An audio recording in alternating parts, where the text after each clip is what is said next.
Bayangkan kiamat pasir di mana segala sesuatu di sekitarnya terkubur di bawah bukit pasir yang tak berujung. Monster raksasa mengintai di bawah permukaan dan orang-orang berebut sisa-sisa sumber daya terakhir. Dan di dunia pasir yang hancur ini, hanya ada satu anak laki-laki yang bisa mengendalikan semua pasir di sekelilingnya. Bisakah kau bayangkan apa yang mampu dia lakukan? Seluruh dunia ada di tangannya, dan potensinya tidak terbatas. Jadi, beginilah semuanya dimulai. 100 tahun yang lalu, seberkas cahaya menghantam bumi dan melahap semua yang ada di planet ini, mengubah raksasa biru itu menjadi planet yang penuh pasir. Sisa-sisa umat manusia membangun benteng mereka sendiri. Zeon, protagonis kita, adalah seorang petani malang yang terjebak di tengah-tengah beberapa bajingan yang senang membunuh orang lain. Tapi jagoan kita bukan pengecut karena dia membalas dengan setimpal, mengingat bagaimana dia tidak pernah benar-benar membunuh seseorang. Dia mengalami kecelakaan kecil di mana seorang pria mencoba mencuri barang-barangnya dan akhirnya mati secara tidak sengaja. Dunia ini memiliki para awakener yang diperlakukan seperti dewa. Pikiran bahwa dia telah membunuh seseorang yang memiliki hubungan dengan Lee Ji-ryong, seorang awakener, membuatnya sangat ketakutan. Bajingan yang sama ini tidak terpengaruh oleh pukulan anak itu dan membantingnya ke samping, menggunakan kekuatan kebangkitannya untuk memberi pelajaran pada tikus itu. Untungnya, sebuah kecelakaan menyebabkan kendaraan itu terbalik, melukai bajingan ini dalam prosesnya. Sopir itu diambang kematian, memberitahu bahwa mereka ditelan utuh oleh cacing pasir seukuran Godzilla. Zeon harus berjuang untuk hidupnya, tahu bahwa waktunya telah tiba karena dia lemah, bahwa jika saja dia lebih kuat, segalanya akan berbeda. Cacing pasir itu menelannya, tetapi anak itu ternyata tidak mati. Secara mengejutkan mendapati dirinya hidup di dalam perut makhluk itu.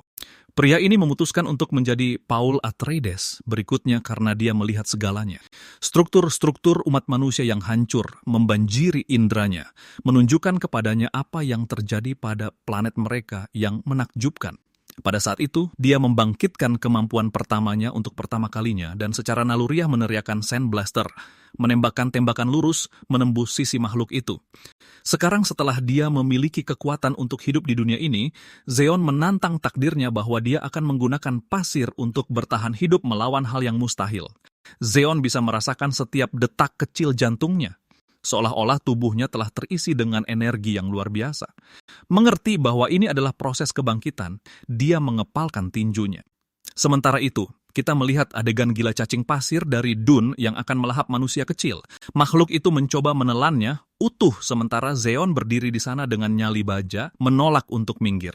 Mengejutkan, seorang pria tiba-tiba muncul untuk menyelamatkan hidupnya, mengatakan bahwa anak itu menghalangi jalannya. Pria itu melempar Zeon ke udara, membuatnya jatuh ke tanah dengan keras. Jagoan kita memuntahkan pasir dan bertanya-tanya bagaimana bisa pria asing ini bergerak cepat seperti Minato Namikaze, entah dari mana.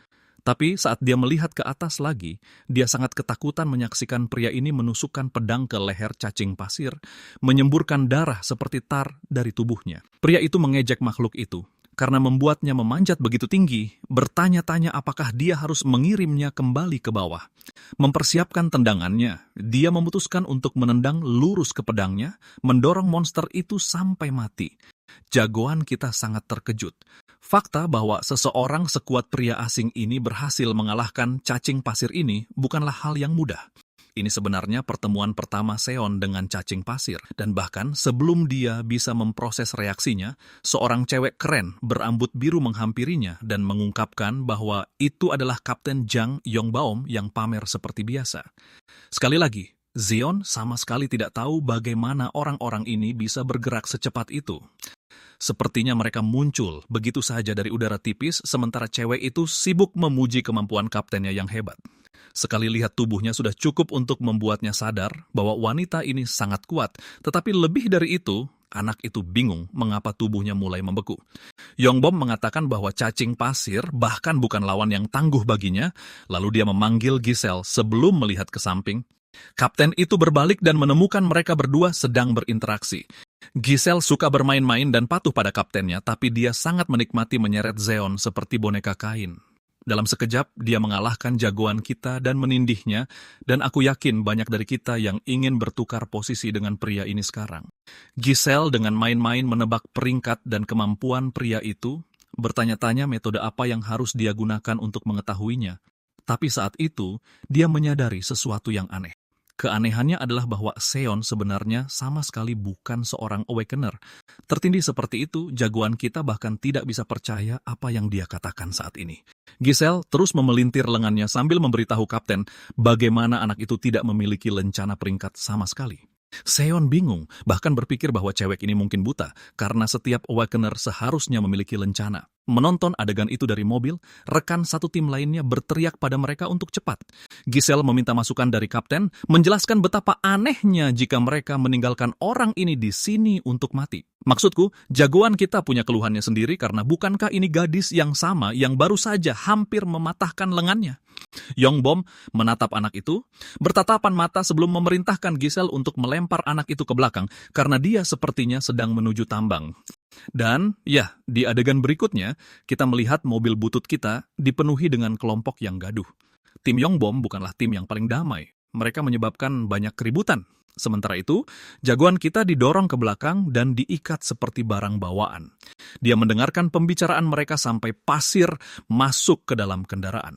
Pada kenyataannya, itu sebenarnya Seon yang memanipulasi aliran pasir itu sendiri, mengonfirmasi bahwa dia memang telah membangkitkan kekuatannya. Pada saat yang sama, dia tidak mengerti mengapa tidak ada yang bisa melihat lencana peringkatnya, dan saat melihatnya, dia juga merasa tanda itu aneh. Warnanya terlihat oranye, tapi sebenarnya cocok dengan warna pasir. Cahaya yang terpancar dari sebuah tanda selalu menunjukkan klasifikasi awakener. Dengan kata lain, tipe sihir biasanya memiliki klasifikasi biru. Maniak tempur memiliki orientasi merah. Dan meskipun ada informasi tentang jenis awakener lain, ini adalah pertama kalinya Seon mendengar tentang seseorang yang bisa memanipulasi pasir. Bahkan saat dia melakukannya sekarang dengan mudah, itu adalah satu-satunya. Sayangnya, dia juga tahu bahwa itu adalah peringkat F, tetapi hal baiknya adalah dia memiliki potensi tak terbatas, memungkinkannya beradaptasi seperti gurun. Jagoan kita senang dengan apa yang dia miliki, berharap untuk menyembunyikan kekuatannya sampai waktunya tepat, karena pada akhirnya, pria ini akan dapat mengendalikan seluruh gurun sesuai kehendaknya, dan bahkan mendominasi planet ini yang membuatku bertanya-tanya apakah dia pahlawan atau penjahat pada saat ini. Ngomong-ngomong, kita tiba di tambang kristal ajaib yang indah. Seon melihat pos pemeriksaan dan bergumam betapa semuanya tampak normal.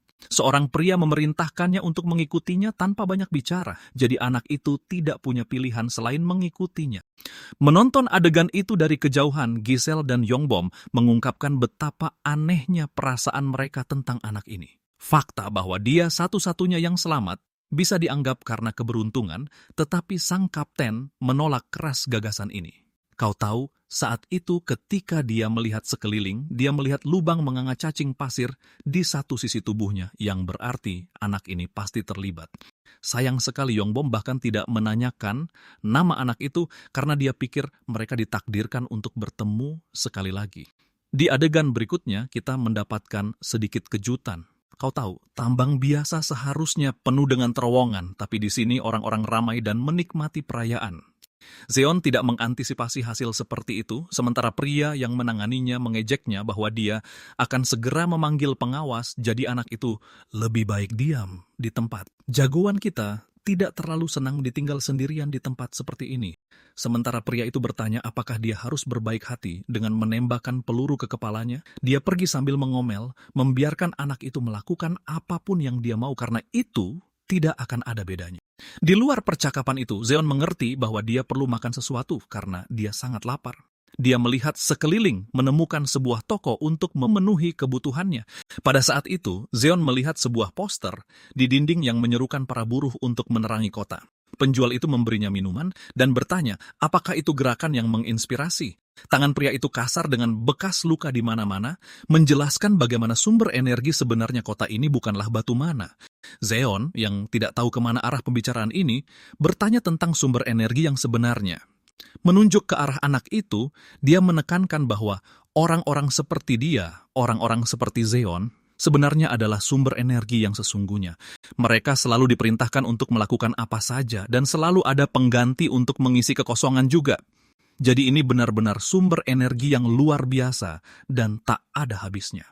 Jagoan kita kesal karena pria ini sudah mengejeknya habis-habisan. Pada pertemuan pertama mereka, membalas bahwa kakek tua itu seharusnya mengkhawatirkan sisa hidupnya di planet ini. Orang tua itu mendorong anak itu untuk mengerti bahwa di usianya segalanya tampak menarik.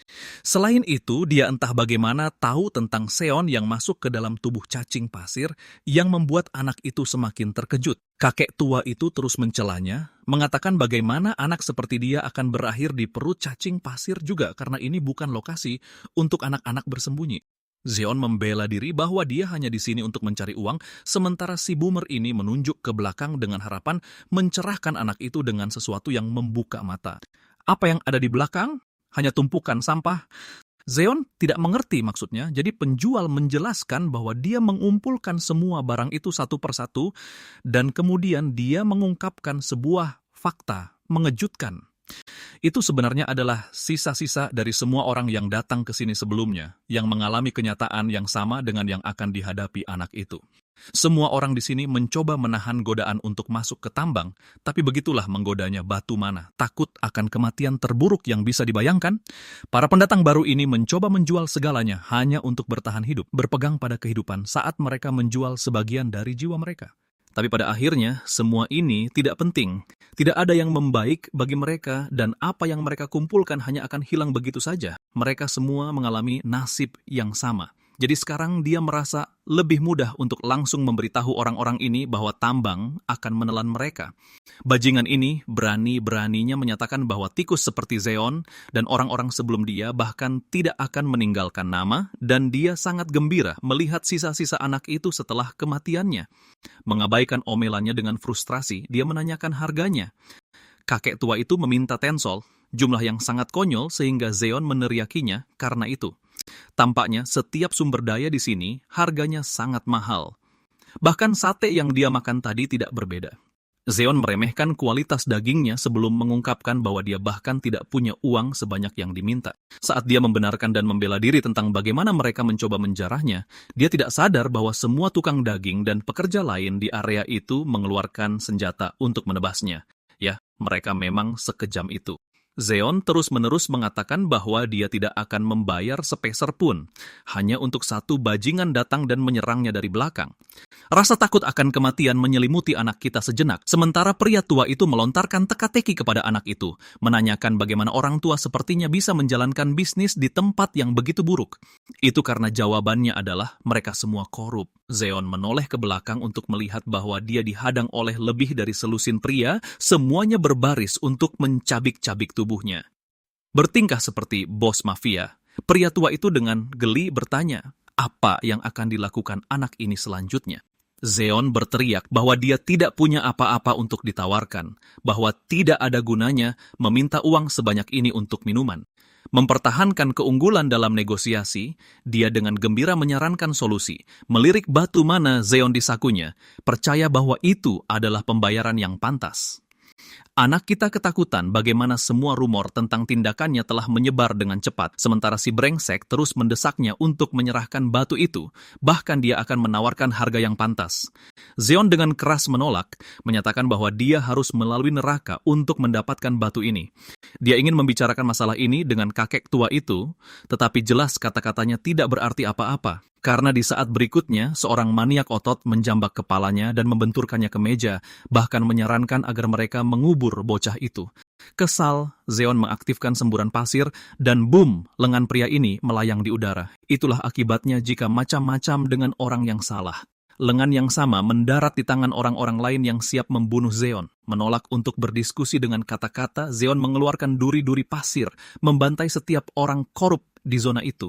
Ya, setidaknya itulah yang dia pikir akan terjadi di kepalanya karena adegan aksi keren itu tidak terjadi di dunia nyata. Sebaliknya, kita melihat Zeon berdarah dari hidungnya dan melamun, mengutuk nasibnya. Pada akhirnya dia harus menyerahkan batu itu kepada kakek tua, memberinya semua yang dia inginkan dari kesepakatan ini. Pria tua itu terkesan dengan ukuran benda ini, menyarankan bahwa harganya sekitar 100 sol. Sekali lagi, itu harga yang konyol karena Zeon membalas bahwa harganya setidaknya 300 dari ukurannya. Kakek tua itu punya semua keuntungan, jadi dia meremehkan anak itu sekali lagi, mencelanya karena tidak menjadi kotoran, cacing pasir alih-alih datang ke sini.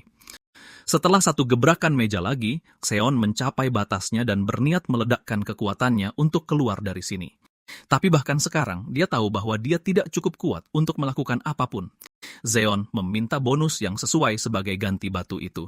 Kakek tua korup itu tidak masalah melakukannya, tapi dia menasihatinya untuk waspada terhadap pencopet yang cepat mencuri apapun. Sesuai kesepakatan pertama mereka, dia bersikap baik dan menyarankan agar anak itu bisa memilih apa saja dari tumpukan barang rongsokan. Mengobrak-abrik, anak kita tidak benar-benar menemukan sesuatu yang berguna. Dan saat dia merajuk, pria tua itu tertarik dengan perilakunya. Fakta bahwa anak itu menolak kehilangan satu koin pun, kekikiran semacam ini tidak biasa di zona seperti ini. Zeon bermain-main dengan kostum badut rongsokan. Tapi kemudian dia menemukan sesuatu yang menarik, sesuatu yang bahkan si bos sorot sebagai barang yang menarik. Anak kita memilih jam pasir kecil ini sebagai bonusnya, dan saat dia pergi, si bos menggodanya sekali lagi karena pilih-pilih sampah. Sebelum pergi, Zeon menanyakan nama pria tua itu, yang dengan lantang mengumumkan bahwa namanya Klexi. Anak kita menanamkan nama itu dalam ingatannya, berharap jalan mereka tidak akan pernah bertemu lagi, menyiratkan ancaman langsung. Klexi tidak menunjukkan rasa takut dan kembali ke sisinya. Di adegan berikutnya, anak itu sibuk memeriksa peralatan jam pasir. Zeon mengetahui bahwa dibutuhkan sekitar 10 menit agar ukurannya habis. Dia saat ini tinggal di kamarnya. Dan untuk menguji kemampuannya, anak kita menarik napas dalam-dalam. Lalu dia memusatkan seluruh perhatiannya pada tabung itu, memerintahkan pasir di dalamnya untuk bergerak sekaligus. Yang mengejutkannya, tidak ada yang terjadi. Dia mempermalukan dirinya sendiri dengan menatap bayangan kosong, bingung bahwa kekuatannya sebenarnya tidak berhubungan dengan kebangkitan. Seluruh kemampuannya adalah misteri, karena dia belum pernah melihat ada yang menggunakannya sebelumnya. Tapi anehnya, Zeon merasakan getaran aneh dari tempat barang rongsokan itu. Jam pasir yang ada di sana membuatnya berpikir itu sengaja diletakkan di sana seolah-olah memanggilnya dengan perasaan baru. Sebelum dia bisa memahami perasaannya, seorang tolol menendang pintu hingga terbuka, menanyakan apakah dia anak baru yang dibawa ke sini. Segera, Zeon dimaki dan dicerca lebih parah karena belum berada di tambang. Baek Man-ho sama sekali tidak peduli. Zeon mencoba mendapatkan rasa hormat dengan meminta orang itu memperlakukannya dengan baik hanya untuk mendapatkan pukulan uppercut tepat di wajah dan terlempar jauh. Man-ho menyiapkan pukulan kedua, menancapkannya dalam-dalam ke perut anak itu, memerintahkannya untuk diam. Tapi bukan itu saja, Zeon juga diinjak-injak, seolah-olah dia sepotong daging manusia, semua karena dia mengganggu ego si kasar ini. Man-ho memanggilnya pecundang yang belum bangkit yang punya masalah sikap, bahwa orang-orang sepertinya seharusnya tidak menonjolkan diri dan menerima pukulan untuk menyelamatkan hidup mereka. Setelah merasa puas memukuli seorang anak, dia memerintahkan Zeon untuk segera mengikutinya. Anak kita bangkit tanpa menjadi pengecut. Hal pertama yang dia katakan adalah bahwa dia seorang psikopat, dan tidak peduli apa yang terjadi, Zeon akan membunuh Man-ho suatu hari nanti. Aku suka bagaimana dia mengumpulkan daftar target di sini yang akan dia gunakan untuk menghabisi semua orang. Di sektor ketiga pintu masuk tambang, Zeon dibawa ke sisi kerja utama dan dengan cepat dipakaikan perlengkapan. Biaya makanan dan perlengkapan diberitahukan di muka akan dipotong dari bayarannya, dan tujuan utamanya adalah mengumpulkan mana stone seperti anjing. Awalnya, anak kita berpikir itu adalah tugas yang sederhana, tetapi sebelum dia bisa melontarkan pertanyaan lain, helmnya dihancurkan dengan beliung Man-ho. Orang ini menegaskan bahwa dia tidak akan peduli jika anak itu tidak tahu cara mengayunkan beliung, dan dia juga akan memotong pembayaran untuk biaya helm. Man-ho kemudian mengarahkan bawahannya untuk melemparkan Zeon ke lubang nomor 972 yang seharusnya menjadi salah satu tempat terburuk. Zeon tidak terlalu peduli lagi dan hanya mematuhi perintah, sementara manajer brengseknya menekankan bahwa jika dia tidak kembali dengan mana stone, dia akan dieksekusi di tempat. Benar-benar pekerjaan terburuk yang pernah ada. Di sini, di tambang neraka ini, bahkan bawahan anak itu menjelaskan bahwa ini adalah lokasi terburuk yang pernah ada. Tidak membantu bahwa Zeon bergabung pada hari Man-ho kalah berjudi yang mengejutkan anak kita bahwa bahkan ada kasino di sekitar area itu. Temannya di sini menyatakan bahwa semuanya tersedia, tidak berbeda dengan Neo Soul dalam hal itu. Zeon berpikir bahwa dengan badut seperti manajer sialan ini, bisnis seperti ini pasti akan menjanjikan. Anak kita juga tidak tahu apakah dia akan baik-baik saja mengayunkan beliung karena kulitnya yang halus membuatnya mudah memar. Namun, teman barunya meyakinkannya bahwa tidak akan ada masalah terluka di bawah sana, Karena kau tahu, tidak ada satu orang pun di terowongan yang terluka. Tidak satu pun.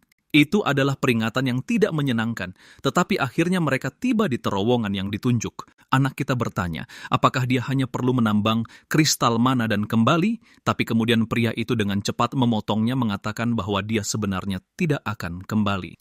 Bagaimanapun, lebih dari selusin orang telah menghilang hanya dengan berada di sini. 4 orang juga bertaruh untuk menyelamatkan nyawanya saat ini. Tidak ada yang tahu apakah sisanya meninggal, tapi yang bisa ditawarkan orang ini hanyalah permintaan maaf dan terima kasih karena telah menjelajahi tempat yang begitu berbahaya, sehingga tidak ada manusia yang bisa menyentuhnya. Zeon meneriakinya, menyadari bahwa semua yang lain sudah mati.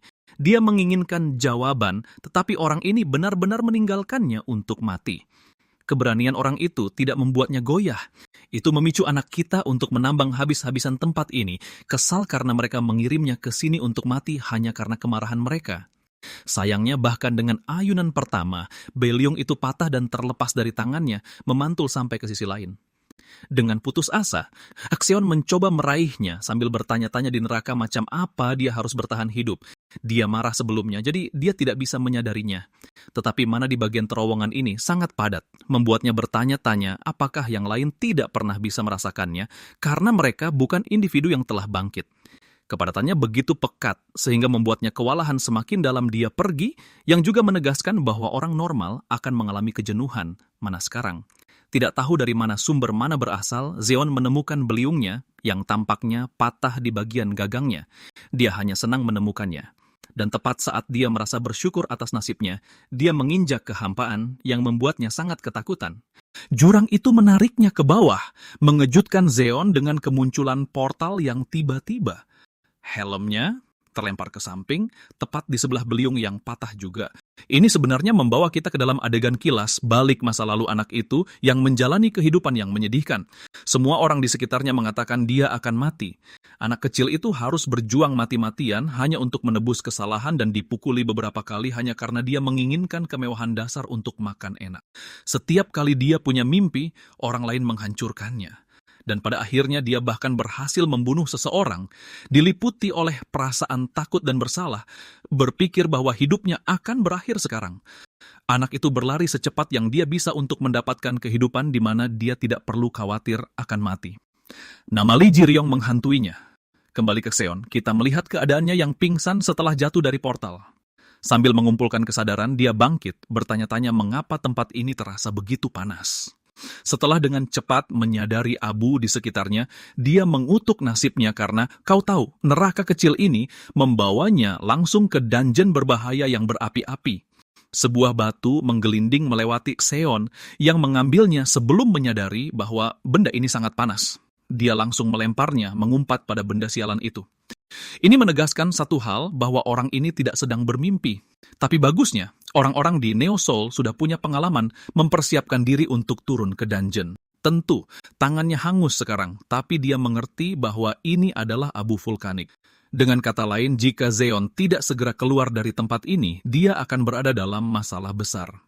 Merobek sepotong celananya, dia dengan cepat menutupi mulutnya, berpikir bahwa jika dungeon ini punya titik masuk, maka jalan keluar juga pasti ada di dekatnya. Kecurigaan utamanya adalah di puncak letusan gunung berapi, yang merupakan titik tertinggi di dungeon ini. Tinggal di sini berarti kematian yang pasti. Abu vulkanik akan membuatnya mati lemas. Jadi tanpa ada monster di sekitar, ini adalah kesempatan terbaiknya untuk mengambil rute terpendek. Berbekal kepercayaan diri itu, dia melesat dengan kecepatan luar biasa, memuji dirinya sendiri sebagai Zeon yang maha kuasa, pria yang tidak pernah menyerah dalam rintangan apapun. Dia memang mengatakan semua itu, tapi dia baru saja nyaris tidak selamat dari pertemuan dengan lava panas. Lebih buruknya lagi, tanah yang retak itu pecah dan membuatnya jatuh lurus ke bawah. Seon hanya selamat karena lengannya berhasil berpegangan, hampir membuat pantatnya terbakar oleh lava panas. Masih memaksakan diri, dia menyatakan bahwa sedikit lava tidak akan membuatnya takut. Sekali lagi, dia nyaris tidak berhasil keluar hidup-hidup, terengah-engah karena pengalaman mendekati kematian lainnya. Bukannya takut, frustrasi justru meliputinya. Semua amarahnya ditujukan pada si bajingan Manho, si brengsek yang melemparkannya ke sini seperti beban mati. Zeon meyakinkan dirinya bahwa dia akan membunuh orang ini dengan tangan kosong ketika dia berhasil keluar hidup-hidup, tetapi segera setelah itu dia menenangkan diri setelah mengendalikan amarahnya. Saat ini dia memiliki keyakinan untuk bertahan hidup apapun yang terjadi. Dia seorang pejuang yang tidak mau menyerah apapun yang terjadi. Dari posisinya saat ini, dia hanya butuh 4 lompatan lagi untuk menyeberang ke titik tertinggi, dan kemudian dia akan lolos dari kematian. Alih-alih memikirkan setiap langkah, dia bermaksud untuk melesat maju tanpa ada pikiran yang menghambatnya. Lagi pula, dia tidak punya niat membiarkan hidupnya membusuk di dungeon sialan seperti ini. Kata-kata, aku tidak akan berhenti menjadi penentu takdir, dan tepat saat kau memiliki secercah harapan untuk anak ini, sepupu pemuda Godzilla meledak keluar dari lava untuk melahapnya. Makhluk itu berhasil menangkapnya ke dalam mulutnya sebelum masuk kembali ke lava panas yang bergejolak. Menariknya, buaya raksasa ini melanjutkan harinya seolah-olah tidak terjadi apa-apa, tetapi kemudian matanya dengan cepat melirik ke atas ke arah tebing yang menggantung. Zeon ternyata selamat. Dia berhasil mencapai sisi lain dan bertahan dengan kekuatannya demi hidupnya. Sisi baiknya, pertemuan sulit ini telah mengajarinya bahwa dia juga bisa memanipulasi abu vulkanik sampai batas tertentu yang membantunya menyelamatkan hidupnya barusan. Dia turun di sebelah moncong monster itu, hampir pingsan karena panas yang luar biasa. Dungeon ini terlalu kejam. Lingkungan di sini saja lebih buruk daripada monster penghuni yang harus dia hadapi. Dengan situasi saat ini, dia bisa merasakan hidungnya terbakar dari dalam, membuatnya kesulitan untuk bernapas. Kesadarannya goyah, dan dengan sisa secercah cahaya, pikiran tentang kematian melintas di benak Zeon entah untuk yang keberapa kalinya. Menolak untuk menyerah dan menyalurkan semangat David Goggins, pria ini bangkit kembali, mengingatkan dirinya sendiri akan kata-katanya sebelumnya. Motivasinya adalah dia bahkan belum punya pacar, jadi mati di sini tidak akan adil. Aku mulai berpikir dia sepupunya Denji dari Chainsaw Man. Dan ngomong-ngomong, akhir dari bagian kedua itu jelek. Bagaimanapun, Xeon mengendalikan abu vulkanik, meminta maaf kepada pamannya terlebih dahulu atas apa yang akan dia lakukan selanjutnya. Monster raksasa itu meletus dari lava untuk serangan keduanya. Anak kita membalas dengan sekuat tenaga untuk bertahan hidup. Tiba-tiba, sebuah suara menyapanya, memuji kemampuannya yang unik. Zeon terkejut oleh orang itu, sementara suara yang sama menyatakan minat yang besar pada kemampuan manipulasi pasirnya. Di sini, seorang pria tua turun untuk menyelamatkan hidupnya, jatuh dari langit sebagai berkah yang dikirim dari surga. Kakek tua itu mengambil pedangnya tepat sebelum turun, membuat Zeon terpana. Pria ini meluncur turun dengan kecepatan luar biasa hingga dia menabrak dengan pukulan keras ke daging monster itu. Serangan tunggal itu mengirimkan gelombang kejut dan mengubah arah lava, memutar puing-puing ke segala arah dan menyebabkan Zeon hampir musnah karena dampaknya. Anak kita gemetar hanya karena kekuatan dampaknya, benar-benar menyebabkan gendang telinganya pecah sambil membuat indranya hilang. Melirik ke depan untuk menemukan pria tua itu, serta keadaan monster, Xion menemukan bahwa makhluk itu telah terbelah menjadi dua. Perasaan asing ini benar-benar berbeda baginya. Pria yang berdiri di hadapannya bukanlah Awakener kuat biasa. Orang ini secara kategori berada di liga yang berbeda. Seperti dia adalah Gojo di alam semesta ini. Pria itu dengan santai mengambil langkah lain. Setiap langkah menghancurkan tanah di depannya. Zeon benar-benar bingung hanya melihat kemegahannya sementara Awakener itu menanyakan nama anak itu. Karena anak itu menolak untuk berbicara, dia memutuskan untuk menciptakan dilema untuknya, mengatakan jika dia tidak menjawab dalam hitungan ketiga, hal buruk akan terjadi. Hitung mundur dimulai dengan pria tua itu bersiap-siap, dan saat hitungan mencapai 1, dia sudah menjulang di atas anak itu seperti hantu dari neraka. Pada akhirnya, dia tidak melakukan apapun pada Zeon, mempertanyakan mengapa anak itu terlihat begitu ketakutan. Kenyataannya, anak kita hampir tidak bisa mendengar suara pria ini karena gendang telinganya rusak. Daftar cederanya menumpuk, tetapi pria tua itu tidak mengerti bagian ini. Awakener itu menghunus pedangnya, berpikir bahwa dia sebaiknya menebas anak ini jika dia menolak untuk berbicara. Anak itu kembali bisa mendengar dan panik, menyatakan bahwa dia tidak tahu apa yang sedang terjadi, memohon ampun. Ini adalah kabar baik bagi Awakener itu yang senang mengetahui bahwa anak itu tidak sia-sia. Dia mengulangi dan menanyakan nama anak itu yang menjawab bahwa namanya Zeon. Orang ini lucu sekali, dia menghakimi anak kita karena memiliki nama yang menyedihkan, membuat Zeon bertanya-tanya nama macam apa yang dimiliki orang ini, sampai bisa bersikap begitu sok keren. Pada saat itu, kakek tua yang terlalu kuat ini menghancurkan sebuah batu besar, menyatakan bahwa dia adalah Diodon. Dan meskipun dia memperkenalkan namanya, anak kita tidak tahu apa yang sedang dilakukan orang tua ini sekarang. Awakener itu bingung dan meminta anak itu untuk mengklarifikasi. Jadi Xeon berteriak bahwa dia disebut bodoh dan diancam tanpa alasan. Dan meskipun dia merasa berterima kasih karena hidupnya diselamatkan, dia masih tidak mengerti mengapa dia pantas menerima perlakuan kasar itu. Memanggilnya bodoh sekali lagi. Dioden menjelaskan bahwa anak itu telah terperangkap dalam semacam jebakan. Mengabaikan sikap tidak hormat itu, Xeon meminta detailnya dan mengetahui bahwa jerat sebenarnya adalah fenomena yang terjadi ketika mana dungeon terlalu jenuh. Untuk memastikan tidak runtuh, dungeon membantu menciptakan titik masuk lain yang mengeluarkan mana dari celah itu. Dengan kata lain, itu juga menarik makhluk hidup di sekitarnya dengan cara yang sama. Itulah yang disebut jerat. Dioden menekankan bahwa kebanyakan orang tidak pernah mendapat kesempatan untuk mengalaminya. Jadi keberuntungan anak itu pastilah yang terburuk dari yang terburuk, menambah alasan bagi Zeon untuk membunuh si brengsek Manho. Awakener itu memanggilnya bodoh sekali lagi, membuat anak itu sangat tidak senang. Sambil mengerutkan wajahnya, dia menunjukkan dengan tepat mengapa anak itu bodoh, mendesaknya untuk memfokuskan mana ke matanya. Zeon tidak mengerti apa yang dia maksud sampai dia benar-benar melakukannya, memadatkan mana ke matanya. Idenya adalah menggunakan mana untuk melihat, membantu anak itu melihat hal-hal yang belum pernah dia lihat sebelumnya. Dia ketakutan dengan apa yang ada di depan, sementara Dioden senang bahwa anak itu akhirnya bisa mengerti apa yang dihadapinya. Binatang sihir yang dilihatnya adalah makhluk dengan kemampuan siluman, yang dengan mudah memangsa korbannya sebelum mereka tahu apa yang menimpa mereka. Sama seperti anak kita yang hampir ditelan. Makhluk yang sama ada di depannya selama ini, namun Xeon tidak bisa mendeteksi sedikit pun jejak bahaya. Ngomong-ngomong, tadi waktu dia menebas batu besar itu, Dioden sebenarnya sedang menebas monster kedua ini. Karena tanpa bantuan kakek tua itu, anak kita akan mati tanpa tahu apa yang menimpanya. Itu berarti sudah 2 kali pria ini menyelamatkan nyawanya, menimbulkan pertanyaan seberapa kuat dia sebenarnya. Dalam upaya meredakan rasa penasarannya, anak itu mati-matian menanyakan identitas asli Dioden, yang kembali memanggilnya bodoh, memarahinya bahwa dia hanyalah Dioden tua yang baik. Xeon berteriak pada kakek tua yang terlalu kuat itu, menanyakan bagaimana dia bisa sekuat ini. Saat dia bertanya di mana sebenarnya mereka berada, Dioden memberitahunya bahwa mereka ada di dalam dungeon.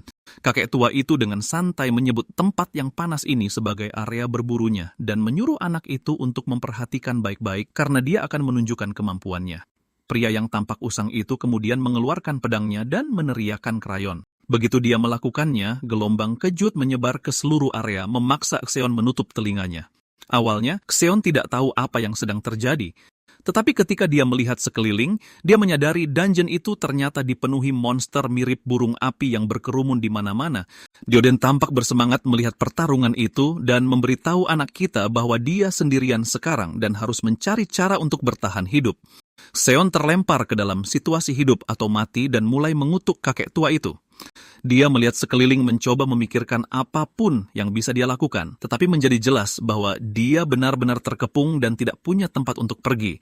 Monster-monster itu bergerak terlalu cepat untuk bisa dia ikuti dengan benar atau bahkan dihindari tepat waktu. Mereka terus melancarkan serangan-serangan kecil padanya sambil merobek pakaiannya sedikit demi sedikit.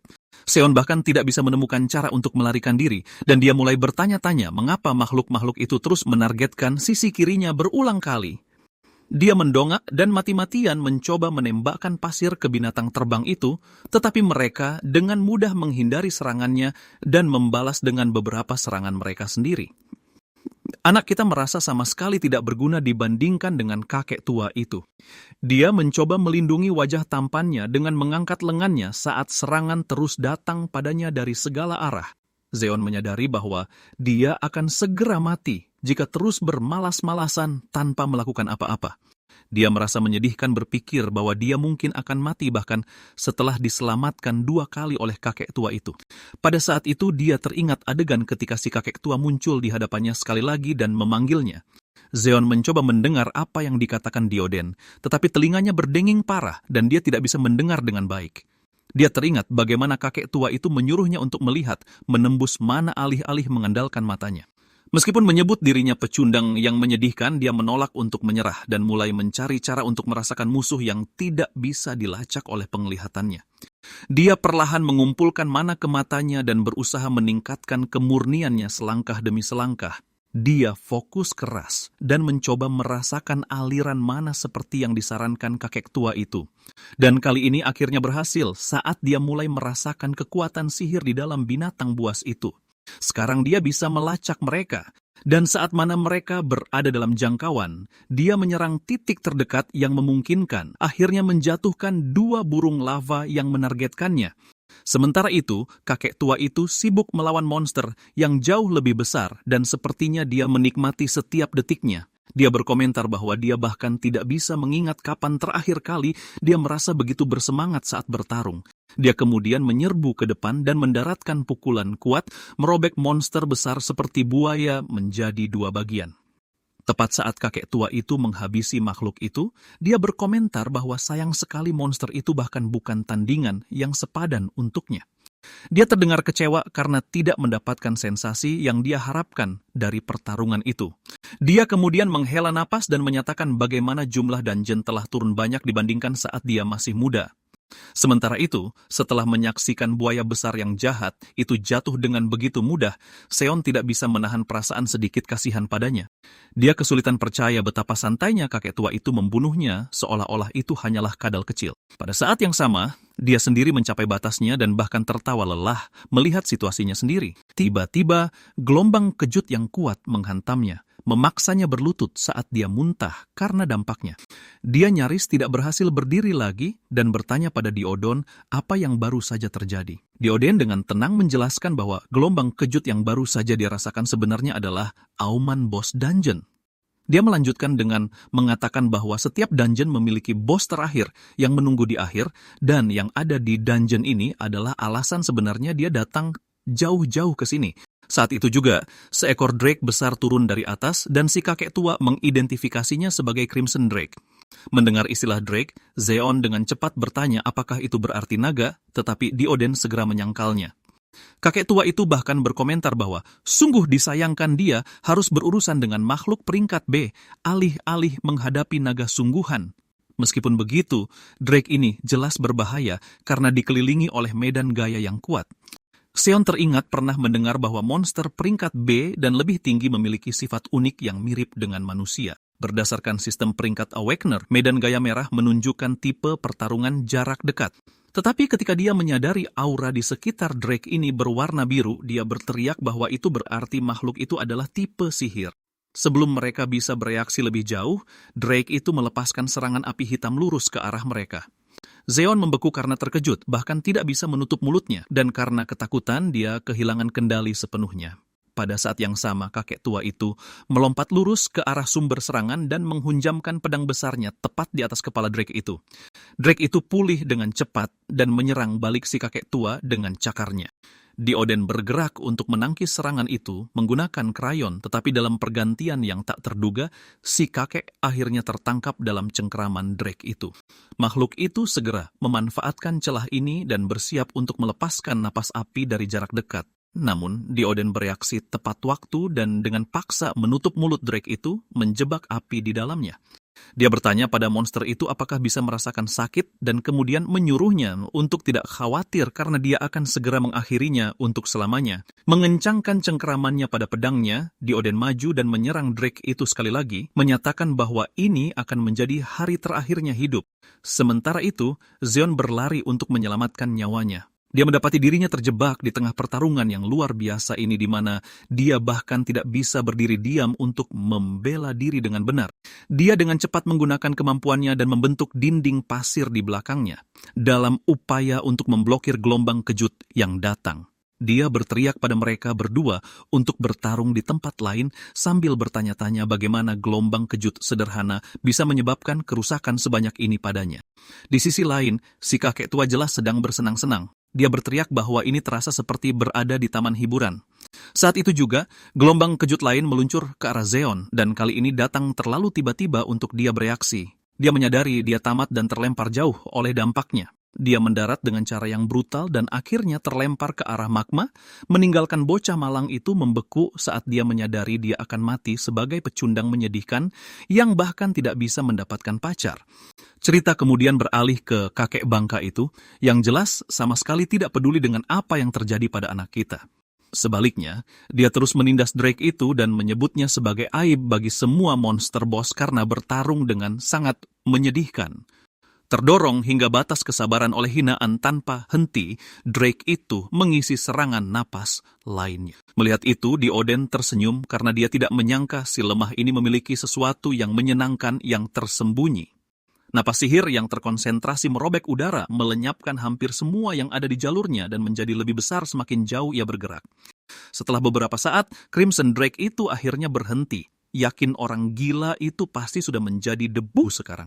Tetapi saat mendengar suaranya bertanya apakah ia sedang mencari seseorang, makhluk malang itu menyadari bahwa ia benar-benar celaka. Ia mengeluarkan auman kesakitan dan berbalik hanya untuk melihatnya dengan santai berjongkok di tubuhnya. Pedangnya terkubur sedalam 1 meter penuh di dalamnya dan dia dengan tenang mengungkapkan bahwa dia telah lama mencari salah satu dari jenisnya. Lagi pula, dia membutuhkan jantung Crimson Drake agar krayonnya bisa tumbuh. Sangat disayangkan, tetapi binatang buas itu tidak punya pilihan selain mati untuk tujuan itu. Dengan itu, dia menghunjamkan pedang itu lebih dalam lagi, membiarkan sihir meresap ke dalam tubuhnya. Makhluk besar itu meronta-ronta kesakitan saat bilah pedang menembus tubuhnya. Setelah menyerap jantung Drake itu, krayon mulai bersinar dengan aura merah tua yang kuat. Dia menatap pedangnya dengan puas, senang karena pedang itu telah melampaui batasnya sekali lagi. Saat itu, momen ikatan anehnya dengan pedang itu terganggu oleh anak kita yang bertanya kenapa dia berbicara dengan senjatanya seperti orang gila. Orang itu mungkin gila, tapi dia juga sangat kuat mengingat dia baru saja mengalahkan Crimson Drake sendirian. Sementara itu, Dioden terkejut bahwa bocah kecil itu masih hidup. Anak kita memberitahunya bahwa dia dalam masalah besar dan dia merangkak kembali dari ambang kematian. Ketika tanah runtuh di bawahnya dan dia terlempar ke bawah, dia tidak hanya duduk di sana menunggu mati. Sebaliknya dia menggunakan manipulasi pasirnya untuk menciptakan bantalan yang memperlunak jatuhnya. Itu menyelamatkannya dari berubah menjadi saus tomat manusia.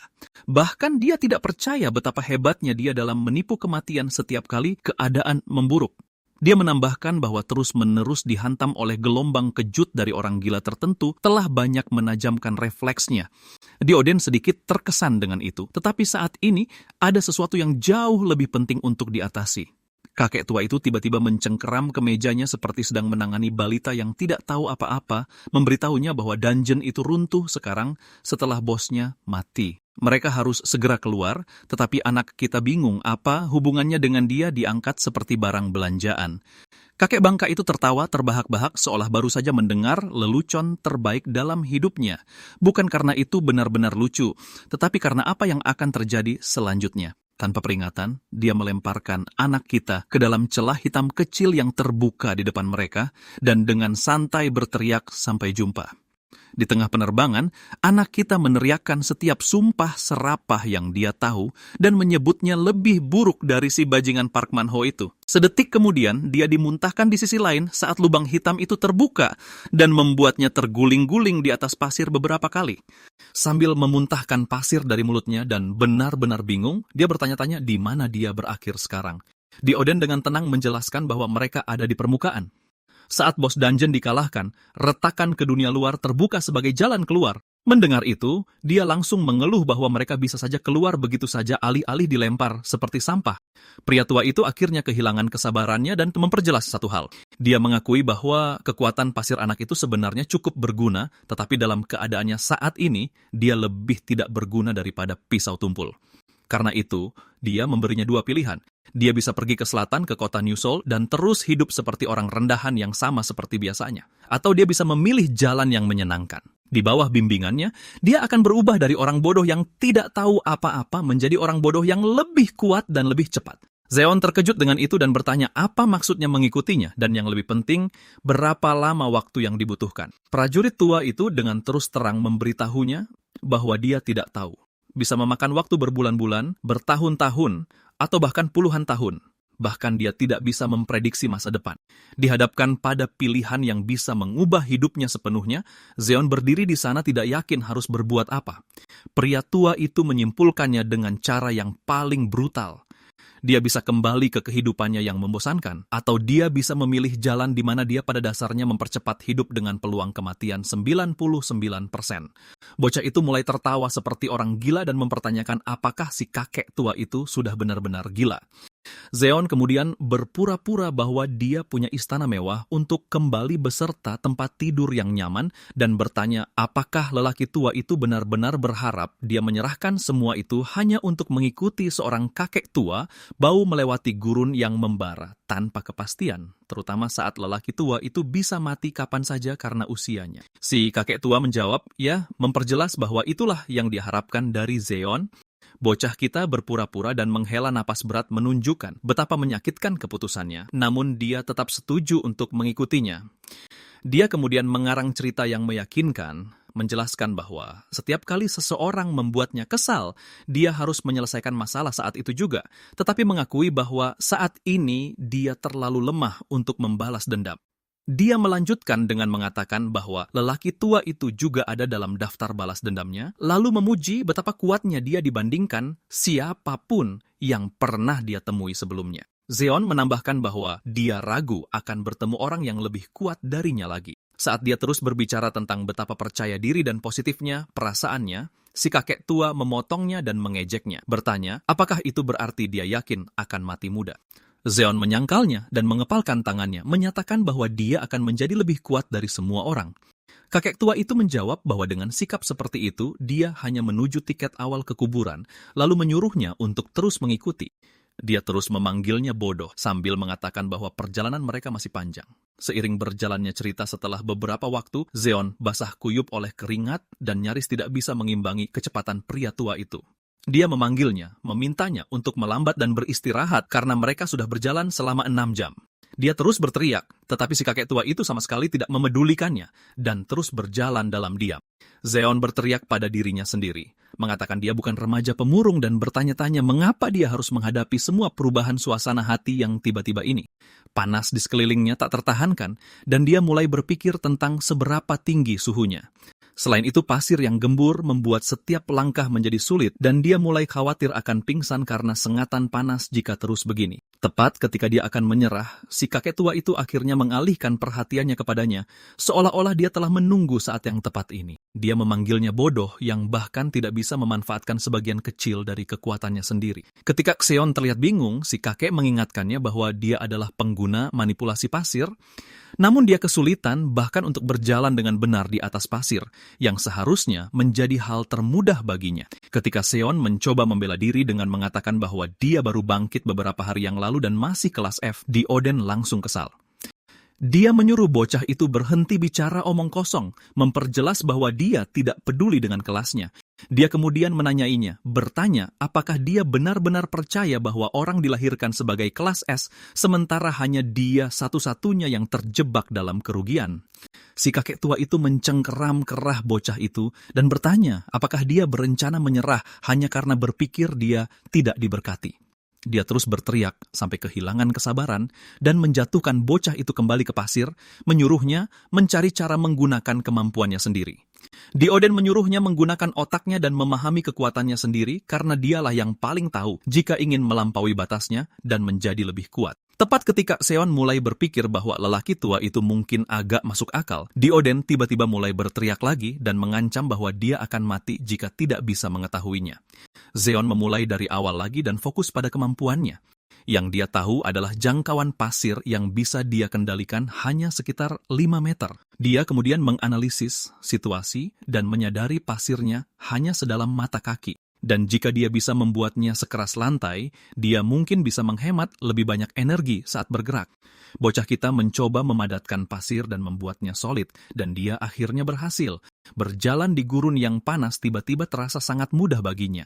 Namun, dia segera menyadari betapa banyak mana yang terkuras darinya, dan dia mengerti bahwa dia mungkin tidak bisa mempertahankannya untuk waktu yang lama.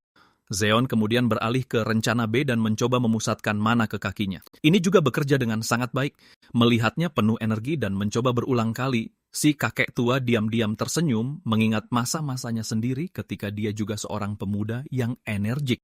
Meskipun Seon terus mengatakan bahwa dia hanyalah kelas F, Dioden tetap yakin bahwa kendalinya atas mana dan potensinya setidaknya harus setingkat E atau D. Pria tua itu melihat potensi yang jelas pada bocah itu. Tiba-tiba, Seon menemukan sesuatu yang baru dan mulai heboh karenanya. Dia berlari ke arah si kakek tua sambil berteriak bahwa dia hanya mengendalikan pasir yang menyentuh kakinya dan berjalan menjadi jauh lebih mudah sekarang. Saat dia mulai sombong dan bahkan menunjukkan jari tengahnya pada si kakek tua sambil menantangnya melakukan hal yang sama, si kakek tua itu memukul kepalanya. Dia menyuruh bocah itu berhenti membuang-buang waktu untuk hal-hal yang tidak berguna kecuali dia ingin mati. Seon langsung jatuh dan kehilangan kesadaran. Saat dia bangun, dia mendapati wajah kotornya menempel di lantai berpasir dalam kegelapan. Sambil mengunyah dendeng, si kakek bilang dia senang anak itu akhirnya bangun. Sangat merepotkan membawanya sampai ke sini. Saat bocah kita mencoba untuk duduk dan mengeluh bahwa seluruh tubuhnya penuh luka, kakek tua itu melemparkannya segumpal dendeng. Lalu dia menyuruh anak itu untuk mendengarkan dengan saksama sebuah cerita dari masa mudanya. Menurutnya, itu adalah masa-masa indah, ketika menjadi lemah tidak akan membuatmu terbunuh. Faktanya, melindungi yang lemah dianggap sebagai tugas mulia bagi mereka yang memiliki kekuatan. Tapi dunia itu sudah lama hilang sekarang dan dia jelas merindukannya. Waktu bercerita berakhir dengan cepat dan si kakek guru menyuruhnya untuk segera bangun jika dia tidak suka mati. Protagonis kita diam-diam mendengarkan gurunya alih-alih membantah. Yang mengejutkannya, pria tua itu melemparkannya sepotong dendeng lagi. Cerita dari masa lalu membuatnya sadar bahwa si kakek sebenarnya memiliki banyak kebijaksanaan. Dioden terlihat seperti peninggalan kering, tetapi dia membawa pengalaman puluhan atau bahkan ratusan tahun. Sambil mengawasinya makan, dia memperhatikan sesuatu yang menarik. Bahkan dengan gigi tuanya yang sudah usang, pria tua itu tidak kesulitan dengan dendengnya. Hanya dengan mengamati, dia menemukan triknya. Alih-alih langsung mengunyahnya, kau melunakkannya dengan air liur terlebih dahulu sebelum menggigitnya. Itulah cara yang benar untuk makan dendeng di gurun kering seperti ini. Rasanya seperti pria tua itu tidak hanya memberinya makan, tetapi perlahan-lahan mengajarinya cara bertahan hidup sendiri, seperti mengajari seseorang cara memancing alih-alih memberinya makanan. Setelah itu, keduanya berangkat lagi di bawah langit malam. Di sepanjang jalan, dia terus merengek pada gurunya untuk meminta sepotong dendeng lagi, tetapi si kakek tua menyuruhnya diam. Beberapa waktu kemudian, hawa dingin mulai menyerangnya. Dia mulai bersin tanpa henti, seluruh tubuhnya bergetar seperti mesin getar di malam gurun yang membeku. Sementara itu, lelaki tua itu meregangkan tubuh, seolah-olah sedang bersantai di pantai Hawaii, sama sekali tidak terpengaruh. Pada saat yang sama, dia masih tidak habis pikir mengapa orang gila ini selalu berbicara dengan pedangnya. Kemudian rasa haus menyerang dan dia meminta air. Tapi Dioden sama sekali tidak memedulikannya dan meminum setiap tetes terakhir untuk dirinya sendiri. Melihat itu, benar-benar membuatnya kesal, terutama karena guru serakah itu bahkan tidak mau berbagi. Meski begitu, dia sadar pakaiannya tidak cukup. Tidak seperti lelaki tua itu, dia tidak bisa memeras embun dari kain longgar untuk diminum. Namun, dia berjongkok dan mulai menjilati tetesan embun kecil dari tubuhnya sendiri. Seperti anak anjing liar yang putus asa, dia akan melakukan apa saja untuk mencapai level tuannya. Melihat itu, lelaki tua itu memanggilnya pikun, tetapi dia membantah bahwa dia tidak pikun. Dia adalah orang bodoh yang bangga. Mengabaikan omong kosongnya, lelaki tua itu menyuruhnya diam dan fokus merasakan sekelilingnya. Seperti biasa, dia bingung lalu diam dan mencoba mendengarkan. Setelah beberapa saat, dia mulai merasakan getaran samar di sekelilingnya. Perlahan, dia sadar getaran itu datang dari berbagai arah. Bahkan sebelum dia sempat berkedip, dia melihat ratusan mata bersinar mengelilingi mereka. Mereka adalah binatang buas, siap mencabik-cabik apapun yang bisa mereka dapatkan. Hiena bertanduk biasanya aktif di malam hari, tapi sialnya, mereka keluar saat fajar. Saat para monster itu menyeringai dan bersiap mencabik-cabiknya, pria tua itu bertanya apakah dia bisa menanganinya atau butuh bantuan ayah. Sepertinya kegilaan itu menular padanya juga karena dia tertawa dan menjawab bahwa dia tidak butuh bantuan dari pria tua berdebu. Memanipulasi pasir di sekelilingnya, dia bersiap untuk pertarungan hidup dan mati dengan hewan-hewan liar itu. Pertama, dia membentuk peluru pasir dan menembakkannya lurus menembus salah satu hiena. Lalu dia mengangkat duri-duri besar dari pasir yang mengeras, menciptakan zona mematikan yang membunuh apapun yang memasuki jangkauannya. Tapi seiring pertarungan berlanjut, kelelahan mulai menyusulnya. Dia berteriak frustrasi, merasa seperti terjebak dalam mode zombie tak berujung di KOD. Rasa sakit membakar dadanya, dan dia hampir pingsan, menyadari dia bisa mati karena kehabisan mana, bahkan sebelum para monster itu menghabisinya. Itu membuat satu hal menjadi jelas, kekuatan mentah saja tidak cukup. Dia butuh cara yang lebih cerdas untuk bertarung. Memanggil peluru pasir lain di tangannya, dia mulai berpikir keras tentang cara menggunakan energinya lebih efisien. Tapi pemikirannya terpotong saat seekor hyena menerkam dan menancapkan giginya dalam-dalam ke lengannya. Entah bagaimana dia berhasil melepaskannya, tapi kerusakannya parah. Lengannya robek dengan lubang-lubang seperti SpongeBob. Meski begitu, cedera itu memicu momen pencerahan. Lubang-lubang itu mengajarinya cara paling efisien untuk menggunakan manipulasi pasirnya. Dia berdiri diam-diam merencanakan langkah berikutnya sementara kawanan itu menyerbunya, lapar dan siap mencabik-cabiknya. Tepat sebelum mereka mencapainya, dia melepaskan teknik barunya. Ratusan duri pasir yang sangat tipis tapi tajam meletus dari tanah secara serentak. Duri-duri itu menembus setiap monster dan mengubah seluruh kawanan menjadi sate kebab hiena. Sang penjahat tertawa terbahak-bahak seperti tuannya. Menyaksikan musuh-musuhnya tumbang dari satu serangan bersih terasa jauh lebih memuaskan daripada meledakkan kepala mereka. Membuang-buang mana dalam pertarungan adalah cara tercepat untuk mempercepat kematian. Sementara itu, perangkap duri presisinya yang membuat lubang bersih menembus target adalah puncak efisiensi. Dibandingkan dengannya, si kakek tua bertarung jauh lebih lambat menghadapi musuh secara langsung satu persatu. Hiena-hiena itu mencengkeram lengannya dan menggigit, namun orang gila itu hanya tertawa seolah-olah mereka menggelitiknya. Setelah bersenang-senang, kilatan beringas muncul di matanya saat dia akhirnya menjadi serius. Saat Seon melihat ekspresi gila itu, dia langsung mengerti apa yang akan terjadi. Dia mempersiapkan diri, sudah takut menghadapi kegilaan ini lagi. Dengan seringai jahat, pria tua itu memerintahkan krayon untuk memusnahkan musuh-musuhnya. Dalam sekejap, kekuatan ledakan meletus dan mengirimkan gelombang kejut yang menerbangkan pasir dan monster. Anak kita nyaris tidak berhasil melindungi dirinya dengan dinding pasir, sementara para hiena terlempar seperti bola meriam ke kejauhan. Ketika semuanya akhirnya tenang, dia hanya berdiri di sana dengan tak percaya.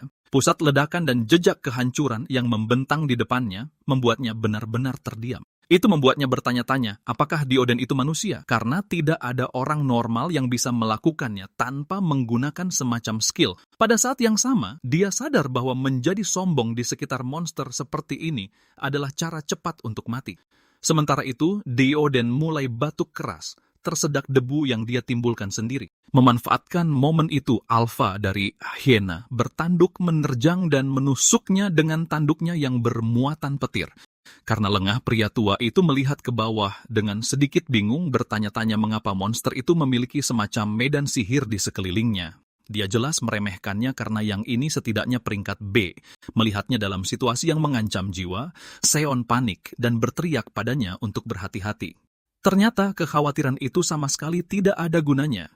Dioden dengan santai meraih tanduk hiena itu seolah-olah itu miliknya, hampir tidak bereaksi terhadap petir yang berderak melaluinya. Protagonis kita mengalami layar error 404, tidak dapat memproses fisika kuantum macam apa yang sedang disaksikannya. Bahkan sang Alpha menjadi aneh dan mundur ketika melihat si aneh tua menikmati petirnya, seolah-olah itu menenangkan otot-ototnya yang pegal. Setelah dipijat, dia memberitahu si malang itu bahwa ini adalah akhir dari segalanya. Dia melompat ke atas Alpha dan menghunuskan pedangnya dalam-dalam ke tubuhnya, menyemburkan darah ke seluruh medan perang. Menyaksikan itu, Zeon sadar dia bodoh karena selalu mengkhawatirkan pria ini. Setelah pertarungan, keduanya mulai mengambil bahan-bahan berguna dari hyena bertanduk. Mengenakan kulit sang Alpha, anak kita bertanya pada Dioden kapan mereka akhirnya pergi. Dia terkejut melihat pria tua itu bahkan mengambil tanduknya, menjelaskan bahwa itu adalah bahan berharga untuk membuat senjata berbasis petir. Tiba-tiba, pria tua itu melemparkannya sebuah belati, memberinya senjata untuk berburu. Dia menegaskan bahwa mulai sekarang, anak itu harus mencari makanannya sendiri. Tidak ada lagi yang gratis. Karena daging hyena bertanduk sebagian besar beracun, satu gigitan yang salah akan membunuhnya. Hanya otot dari bagian panggul yang aman untuk dimakan. Saat Dioden dengan santai memotong daging sendiri, dia melihat anak itu hanya menatap dan membentaknya untuk berhenti melongo. Jika dia ingin bertahan hidup, sebaiknya dia segera bergerak dan mengamankan makanannya sendiri sebelum matahari terbit. Dengan itu, anak kita mulai mengambil daging sendiri sampai matahari akhirnya terbit. Dia sudah terlihat lebih berpengalaman dibandingkan sebelumnya. Meskipun dia masih kekurangan sumber air yang layak, dia punya banyak daging yang disimpan di kantongnya. Selain itu, skill berjalan di pasirnya membuatnya mudah bergerak di siang hari. Menjadi sedikit sombong, dia mengejek pria tua itu, bertanya apakah dia kesulitan berjalan dan merasa iri dengan kemampuan kecilnya yang hebat. Kali ini, dia benar-benar menghindari pukulan pria itu dan menjulurkan lidahnya seperti anak nakal yang menyebalkan. Tapi pukulan kedua yang dilancarkan dengan krayon menyadarkannya kembali. Sambil memuntahkan pasir, Dioden dengan belak-belakan memberitahunya bahwa punggungnya sakit sekali dan trik berjalan murahan tidak membuatnya istimewa. Zeon merajuk bahwa dia hanya bercanda. Dia sudah haus dan sekarang mulutnya penuh dengan pasir kering. Lalu dia menyadari ada sesuatu yang aneh. Mulutnya ternyata tidak sekering itu lagi. Udaranya terasa sedikit lembab. Sesaat dia bertanya-tanya apakah dia berhalusinasi, tapi raut wajah Dioden memastikan itu nyata. Di seberang gundukan pasir di depan mereka terbentang sesuatu yang diimpikan setiap pengelana gurun, sebuah oasis gurun. Saat menaiki gundukan pasir, Zeon mulai berteriak kegirangan karena akhirnya bisa melihat danau di kehidupan nyata. Dia mengabaikan semua tindakan pencegahan dan meluncur menuruni pasir, sangat menginginkan air yang menyegarkan itu. Si kakek tua berdecak kecewa, tapi tidak menghentikannya. Pahlawan kita berlari lurus ke tepi dan mencelupkan kepalanya ke dalam air, membiarkan kulit keringnya menyerap kelembapan yang sangat dibutuhkan. Dia menutup matanya dan membiarkan pikirannya melayang. Sejak tiba di sini, dia terjebak dalam panasnya gurun yang membakar dan ini adalah pertama kalinya dia membiarkan tubuhnya mendingin. Dia tiba-tiba tersadar dari lamunannya saat melihat cahaya terang jauh di dalam danau. Seon mulai merasa mengantuk saat terus menatapnya, perlahan kehabisan napas. Tiba-tiba, Dioden memanggil namanya dan bergegas menuruni lereng dengan kecepatan penuh. Namun, pahlawan kita tetap membeku, tidak sadar bahwa monster laut besar perlahan mendekatinya. Pada saat terakhir, pria tua itu berhasil menariknya keluar tepat sebelum dia diubah menjadi pakan ikan. Melemparkan Seon ke tanah, Dioden melompat ke udara dan menghadapi monster ikan itu secara langsung. Dengan satu tebasan bersih pedangnya, dia langsung mengalahkan makhluk besar itu. Sementara itu, anak kita menyaksikan semuanya terjadi, tetapi terganggu oleh pelangi yang terbentuk di atas oasis. Si kakek tua menyeret ikan raksasa itu keluar dari air dan menjelaskan bahwa itu adalah ikan pemancing pasir. Ikan itu menggunakan cahaya di kepalanya untuk menghipnotis mangsa sebelum melahapnya. Ekspresinya tiba-tiba menjadi serius dan dia menghajar anak kita dengan keras atas pembangkangannya. Pria tua itu kemudian mulai memarahinya karena melupakan semua yang diajarkan dan menjadi terlalu ceroboh. Dioden melanjutkan, mengatakan bahwa orang bodoh yang nekat sepertinya selalu yang pertama mati di lingkungan gurun yang keras dan tak kenal ampun. Zeon hanya bisa menjawab ya, dan pria tua itu menghela napas. Melihat muridnya akhirnya mendengarkan, dia mengalihkan topik dan malah menyuruhnya untuk mulai menguliti monster itu. Ikan pemancing pasir adalah monster sihir peringkat C, dan kulit perutnya adalah bahan yang sempurna untuk membuat jubah. Anak kita menjadi bingung dan bertanya, apakah si kakek tua benar-benar membutuhkan jubah yang hampir membuatnya kehilangan kesabaran? Karena sudah mencapai batas kesabarannya akan kebodohan hari itu, dia mulai mengejek anak itu dan menyebutnya lebih bodoh dari bintang laut tak berotak. Pahlawan kita secara komikal mulai berdarah dari telinganya lagi dan dengan cepat meminta maaf dengan senyum gugup. Pria tua itu melanjutkan, mengatakan bahwa meskipun ikan itu telah banyak bermutasi, ia masih menyerupai spesies yang pernah hidup di bumi. Dia menyuruh Zeon untuk melihatnya dengan saksama karena ini adalah pertama kalinya dia melihat ikan sungguhan. Anak kita sampai pada kesimpulan bahwa ikan itu benar-benar mengerikan dan kemudian mulai mengulitinya. Melihat betapa buruknya dia menanganinya, Dioden menyuruhnya untuk berhenti memperlakukan ikan itu seolah-olah dia sedang memijat neneknya. Pahlawan kita menyuruhnya untuk tidak ikut campur, tetapi kemudian kembali fokus pada tugasnya. Dia menyadari bahwa kulitnya terlalu keras untuk dipotong dengan pisau biasa. Zeon kemudian menyalurkan mana ke pisaunya, menajamkannya sehingga bisa memotong kulit dengan mudah.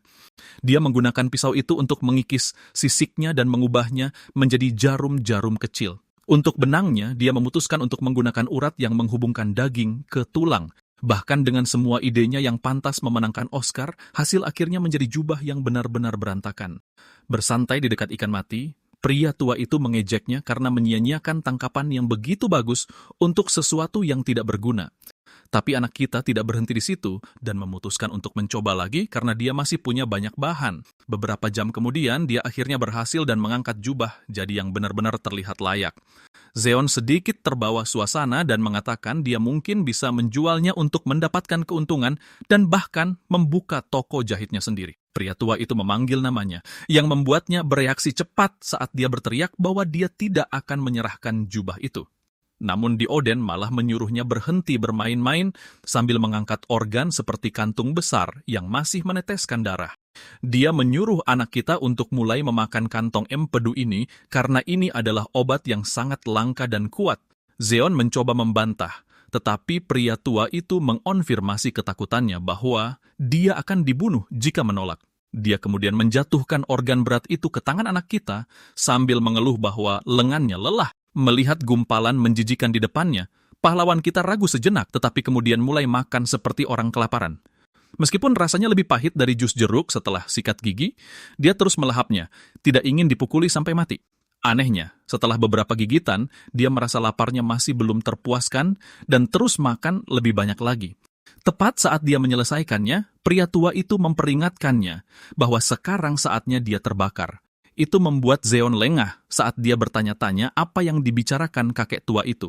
Tepat setelah itu, dia merasakan tenggorokannya menegang saat dia mulai tercekik.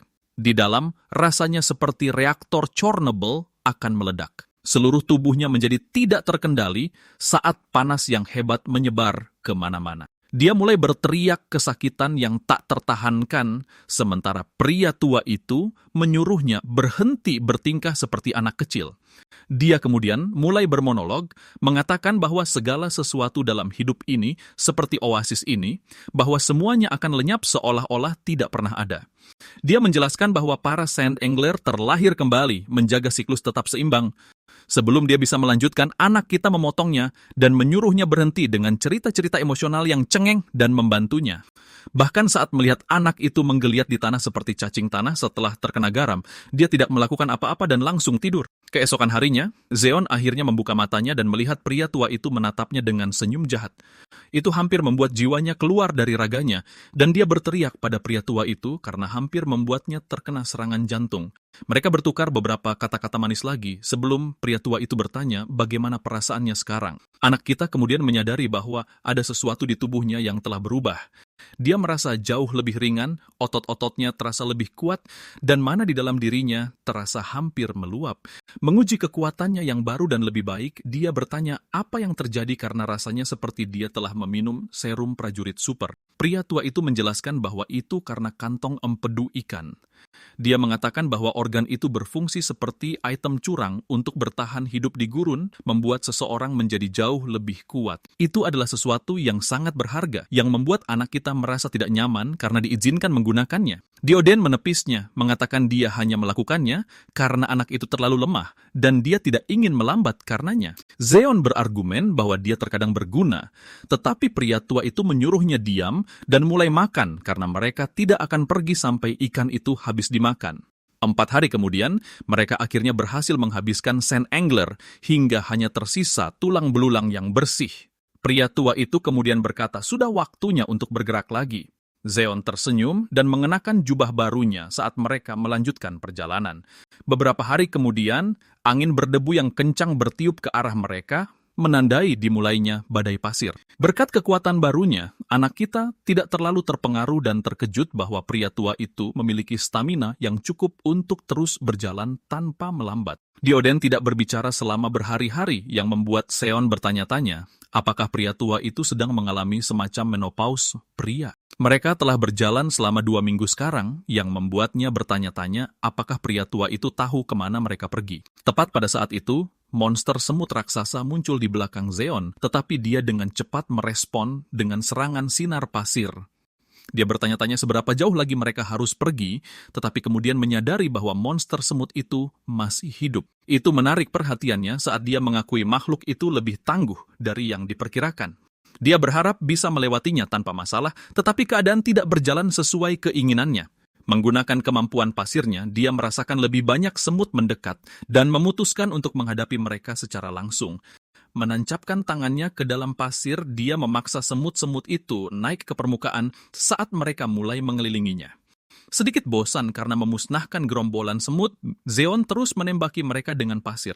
Tekniknya telah meningkat secara nyata dalam waktu singkat. Kalau dipikir-pikir, hari-hari dengan badai pasir sebenarnya cukup bagus untuk kekuatannya. Ada pasokan amunisi yang praktis tak terbatas dimanapun dia melihat. Namun, kecepatan si kakek tua itu tanpa ampun. Dia tidak pernah melambat sambil meninggalkan si bodoh untuk mengurus gangguan yang mengikuti. Zeon mengeluh tentang tidak adanya sedikit pun kesetiaan. Pantas saja kakek tua itu masih sendirian di usia tuanya. Saat dia khawatir apakah Dioden bisa mendengar omong kosongnya, Zeon mendeteksi sesuatu yang merepotkan dalam jangkauan deteksi radius 10 meternya. Dia selalu waspada, tidak pernah lengah. Itu membuatnya bisa bereaksi seketika setiap kali monster sihir muncul. Tetapi kali ini berbeda. Apa yang dia rasakan saat ini membuat punggungnya merinding. Yang dia deteksi bukan hanya seekor monster. Itu adalah teror yang berwujud. Yang terjadi selanjutnya adalah serbuan semut yang tak terhitung jumlahnya yang menyembur keluar dari tanah. Pasukan hama itu datang entah dari mana. Dia menoleh ke pria tua itu untuk meminta bantuan, mengakui bahwa dia kewalahan. Tapi Dioden hanya menatapnya dan mendudukkan pantat tuanya untuk menonton. Jika dia punya berondong jagung, dia pasti sudah ngemil. Zeon tahu bahwa tidak ada bantuan yang akan datang. Selain itu, dia tidak bisa terus-menerus menangis pada si kakek tua setiap kali keadaan menjadi sulit. Tidak mungkin si bangkotan tua itu tidak merasakan apa yang akan datang. Ini adalah sebuah misi, semacam ujian. Entah ada 1.000 atau 10.000 makhluk ini, serangga tetaplah serangga. Jadi dia membentuk bola pasir yang bergulir dan menjebak seluruh pasukan. Sangat sulit untuk mempertahankannya, menjadi lebih sulit lagi ketika sekelompok lain muncul untuk mengganggu alirannya. Kepercayaan diri Zeon hancur saat dia diseret seperti sekantong sampah. Dia terpaksa menantang semut-semut itu untuk melawannya satu lawan satu seperti pria sejati. Bukan mengeroyok, provokasinya tidak berguna. Mereka terus mengerumuninya seolah-olah dia adalah suguhan termanis di gurun. Untungnya, dia menemukan celah untuk mengeraskan pasir di bawah kakinya dan menggunakannya sebagai landasan untuk terbang. Bahkan dengan ketinggian yang bertambah, semut-semut itu menemukan cara untuk mencapainya dengan membentuk sarang semut sialan. Dia dengan putus asa terbang ke tempat yang lebih tinggi untuk melihat situasi dengan lebih baik. Zeon mengira dia akan aman di atas sana, tetapi dia salah besar. Siapa sangka semut raksasa bisa membentuk sarang semut yang lebih besar lagi dengan saling mengaitkan diri. Dia hampir buang air di celana ketika pesawat pasirnya berhenti di jalurnya. Jeritan yang dihasilkan serangga-serangga itu menghantui saat mereka berpegangan pada kaki Zeon, seolah hidup mereka bergantung padanya. Dia ditarik tanpa daya di pergelangan kakinya dan dibanting ke pasir tanpa ampun. Butuh waktu semenit bagi Zeon untuk bangkit kembali, terengah-engah mencari udara saat dia memuntahkan darah. Ketika dia mendongak, pria tua itu masih menonton dengan tatapan tidak tertarik. Sikap acuh tak acuh itu memberinya cukup semangat untuk terus maju. Dia ingin membuktikan bahwa dia bisa selamat dari cobaan ini. Untuk pertama kalinya sejak pertarungan dimulai, Dioden menunjukkan reaksi positif. Dia menyukai semangat anak itu meskipun dia masih bodoh. Di dunia yang hancur dan hanya berisi pasir, kemampuan Zeon adalah sebuah berkah. Lagi pula, dia bisa saja menggunakan dan mengasah kekuatan itu untuk hidup mewah, tetapi itu akan menjadi akhir dari segalanya, sebuah eksistensi yang dangkal. Para idiot berpikiran sempit itu terobsesi dengan ilusi. Mereka bahkan tidak tahu kenapa dunia menjadi seperti ini. Seorang yang bangkit seharusnya menguasai, memanfaatkan, dan mengembangkan kemampuannya hingga batas absolut. Kekuatan ini bukan untuk prajurit cetakan pabrik yang seragam. Dioden mungkin salah satu dari sedikit orang yang masih ingat. Kebanyakan orang telah melupakan tragedi yang mengguncang fondasi dunia 100 tahun yang lalu. Saat itu, Dioden benar-benar tidak berguna. Dia sudah lupa berapa banyak orang yang mati sia-sia di depan matanya. Rekan-rekannya, tetangganya, dan bahkan keluarganya adalah korban bencana itu. Yang paling menyakitkan adalah kehilangan putrinya. Dia belum pernah merasa begitu tidak berdaya. Dia kehilangan semua orang yang penting baginya saat dia hanya membeku seperti orang bodoh. Anak ini, Xeon, berbeda. Dia tidak pernah goyah, bahkan ketika keadaan tidak berpihak padanya. Dia mungkin punya potensi untuk menjadi apapun yang dia inginkan selama dia cukup gila untuk terjun ke dalam pertempuran, melintasi batas antara hidup dan mati. Dengan meniti batas itu, seseorang pasti akan tumbuh dengan kecepatan yang luar biasa. Terlihat seperti kehilangan akal sehatnya, Zeon tertawa di hadapan pasukan semut. Di tengah pertempuran, dia menciptakan sebuah jurus yang membuat misil pasir terkompresi bertekanan sangat tinggi. Itu adalah ciptaan yang sederhana dan kasar, tapi daya hancurnya sungguh nyata. Setiap misil yang dia luncurkan dipenuhi dengan gravitasi terkompresi, angin, dan setiap energi yang bisa dia gunakan. Itu lebih hebat dari gabungan bagian-bagiannya, sinergi harmonis yang meningkatkan kekuatannya 10 kali lipat. Para semut gagal membunuhnya sebelum dia beradaptasi, jadi sekarang giliran mereka yang dibantai. Dioden menyeringai pada bocah yang sangat bersemangat dengan penemuan kecilnya. Saat Seon selesai membombardir serangga-serangga itu, medan di sekitarnya telah berubah drastis. Penuh kawah di berbagai tempat. Dia sangat puas dengan dirinya sendiri. Ini adalah alasan untuk merayakannya. Zeon begitu bersemangat untuk menyombongkan kemenangannya pada si kakek tua, sehingga dia tidak menyadari ancaman yang datang dari sisinya. Semut terbesar di koloni itu muncul ke permukaan dan menangkapnya dengan cengkeraman rahang yang erat. Itu menyelinap ke arahnya tanpa mengeluarkan suara sedikit pun. Tidak mungkin makhluk-makhluk ini punya kemampuan untuk menggunakan jurus siluman tingkat tinggi. Perasaan asing yang dia rasakan di dalam tubuhnya membuat situasinya menjadi masuk akal. Dia diracuni. Dia perlahan-lahan kehilangan kendali atas mananya. Racun itu pasti memblokir titik mana yang baru terbentuk. Terbatas dan tak berdaya yang bisa dia lakukan hanyalah mengumpat. Semut raksasa itu kebal terhadap mulut kasarnya. Dia hanyalah mangsa lain yang harus diburu. Ketika Seon sadar kembali, dia mendapati dirinya jauh di dalam terowongan bawah tanah dikelilingi oleh musuh bebuyutannya. Itu adalah sarang semut. Saat merasakan makanan telah tiba, larva-larva koloni bergegas menuju manusia yang lumpuh itu. Jeritan mereka yang memekakan telinga dan penampilan aneh mereka setidaknya sangat tidak menyenangkan. Setelah mereka yakin dia bukan ancaman, larva merayap di sekujur tubuhnya, ingin mencicipi dagingnya. Makhluk-makhluk ini cukup kuat untuk menembus kulit dan menggigit semua yang ada di bawahnya. Meskipun menjadi hidangan utama di pesta yang menjijikan itu, Zeon tidak bisa bergerak sedikit pun. Kalau begini terus, dia akan dimakan hidup-hidup. Perlahan saat penglihatannya meredup, dia melihat kilasan hidupnya di depan mata.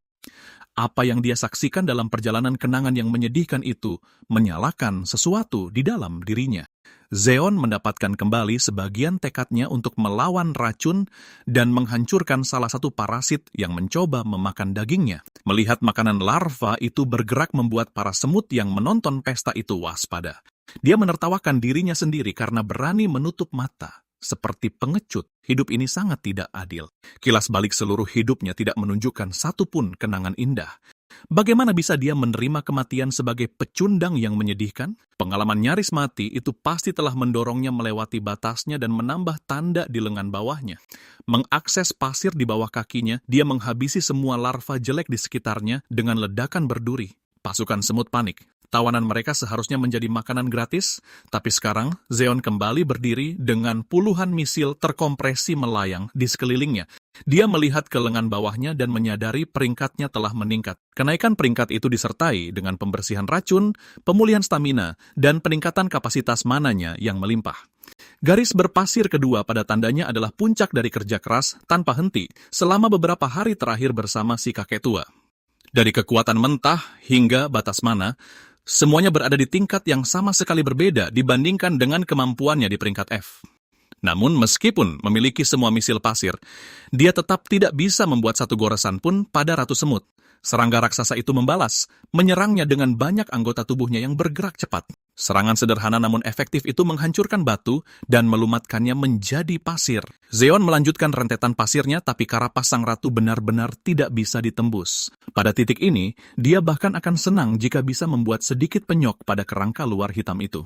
Pertahanan sang ratu sungguh gila. Setelah beberapa percobaan sia-sia lagi, dia menerima bahwa misil pasir tidak akan berhasil, tidak peduli seberapa padat dan merusaknya. Kalau begitu, dia hanya perlu memikirkan kembali seluruh strateginya. Pasti ada cara untuk menghancurkan baju zirah yang tidak bisa dihancurkan. Menghancurkan dan menembus bukanlah pilihan. Mungkin dia bisa mencoba merobek langsung karapas yang keras itu. Untuk melakukannya, Zeon memanipulasi setiap butir pasir yang bisa dia kendalikan untuk menutupi seluruh tubuh ratu. Dia membayangkan gerakan merobek yang kencang di sekitar cangkang keras itu dalam benaknya, memutar dan mengupas semuanya dari dagingnya. Itu secara efektif membuat sang ratu menjerit kesakitan. Sebagai balasan atas upaya brutalnya untuk menelanjangi seorang ratu, dia mulai mengumpulkan mana murni di rahangnya. Dia tidak melawan robekan itu, melainkan menyiapkan serangan balasan jarak jauh yang menakutkan. Zeon bukan satu-satunya bajingan gila di sarang semut ini. Mana yang terkumpul menghasilkan gelombang frekuensi sangat tinggi yang membuat telinganya berdarah. Kalau begini terus, otaknya bisa meledak karena tekanan.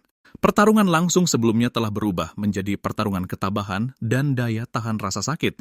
Zeon berpikir rencana gilanya untuk menelanjangi ratu adalah langkah yang bagus. Siapa sangka pemimpin koloni itu punya kejutan lain?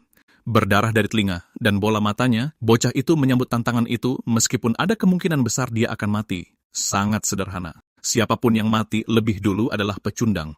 Orang ini benar-benar pembenci sejati. Dia akan rela mati bersama musuhnya jika ada peluang untuk menang.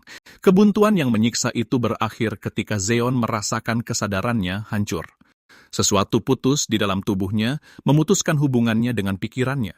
Dia mungkin telah mencapai batas absolutnya di sana. Tubuhnya yang tidak berguna tidak dapat mengimbangi tantangan itu. Dia lelah menjadi begitu menyedihkan dan lemah. Si kakek tua itu pasti telah mendengar pikiran terdalamnya saat dia mengangkat Seon dari tanah. Dengan senyum santainya, Dioden menegur si bodoh karena hampir mati. Secara ajaib, Seon membangun kembali hubungan antara tubuh dan pikirannya. Dia bahkan bercanda bahwa dia akan membiarkan si kakek tua memberikan pukulan terakhir. Namun, tidak perlu ada campur tangan lagi.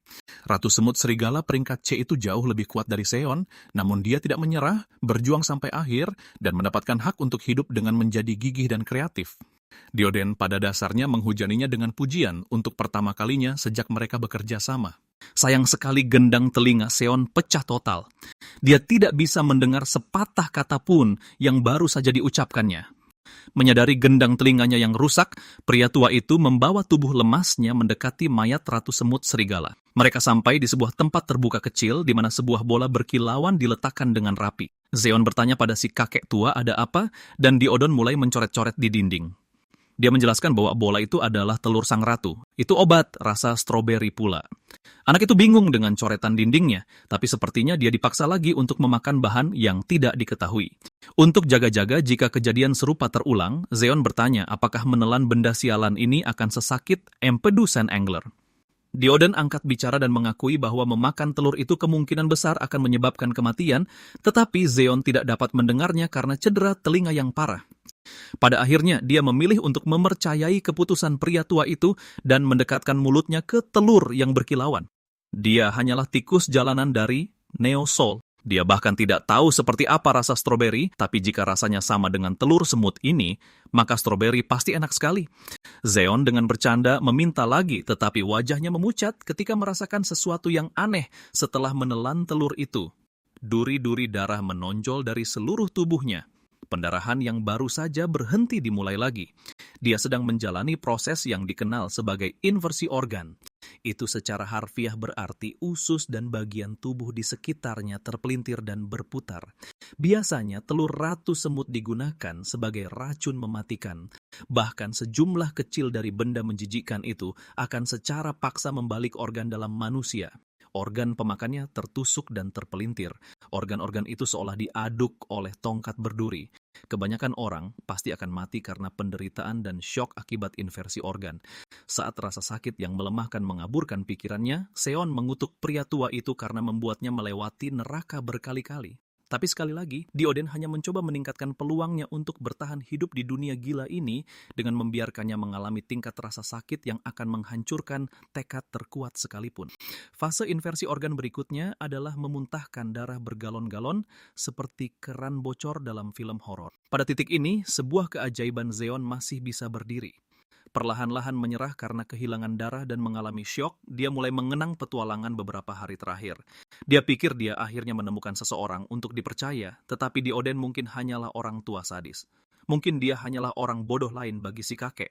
Terpleset dan jatuh ke genangan darahnya sendiri, Dioden hanya menonton dan membiarkannya menggeliat di tanah. Sementara anak itu kejang-kejang di bawah sana, pria tua itu mengobrak-abrik mayat Ratu Semut. Tidak butuh waktu lama baginya untuk menemukan apa yang dicarinya, menarik keluar sepotong bahan mengkilap dari bagian bawah tubuh ratu. Dia terkikik. Seperti yang diduga, mana Stone Monster berada di level yang sama sekali berbeda dari yang ditambak. Yang ini benar-benar sebuah jackpot. Dioden menganggap tubuh semut itu akan berguna di masa depan, jadi dia menyimpannya di semacam ruang independen. Tindakan terbarunya membuatnya ditegur oleh pedangnya, Krayon. Dia mengakui bahwa dia mungkin telah mendorong anak itu terlalu jauh kali ini. Tetap saja, tidak ada cara lain. Jika dia lemah, dia mati. Begitulah cara takdir bekerja.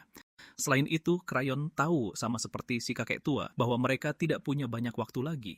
Saat matahari terbit, Zeon terus mengalahkan rintangan yang mustahil dengan bangun setelah tidur seperti bayi yang kehabisan darah. Hal pertama yang dilihatnya adalah senyum menyebalkan yang terpampang di wajah kerip. Secara naluriah, bocah kurang ajar itu menyerang mentor. Dioden dengan tegas memperingatkannya untuk tidak membuat masalah selagi dia masih bersikap baik. Zeon tidak mendengarkan. Dia memiliki misil pasir yang jauh lebih kuat yang sudah siap dan terkunci pada posisi si kakek tua. Dioden mencoba memperingatkannya agar tidak bertindak gegabah, tetapi anak itu benar-benar melanjutkan serangannya.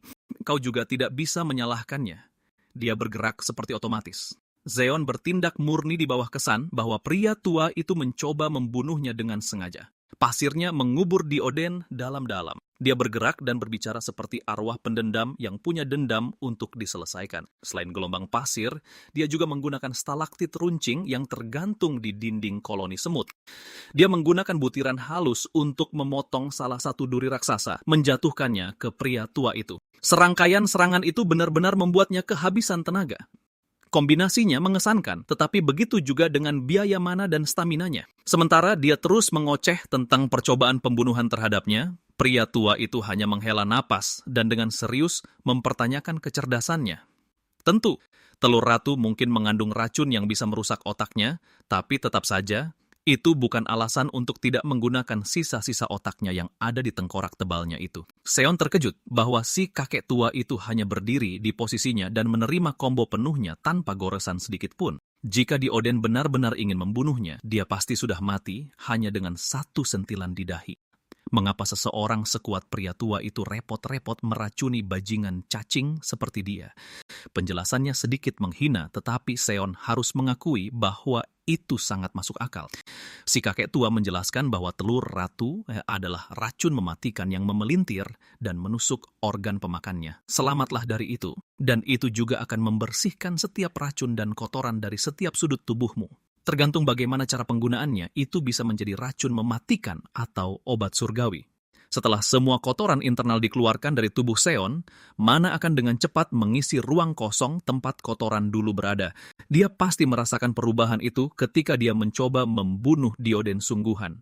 Menurut perkiraan pria tua itu, Mana anak itu pasti meningkat setidaknya 3 atau 4 kali lipat.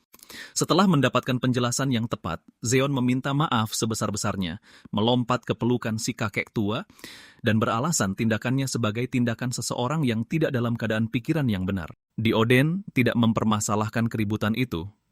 Dia hanya merasa jijik dipeluk oleh pria ingusan. Syukurlah telur itu juga menyembuhkan luka-lukanya.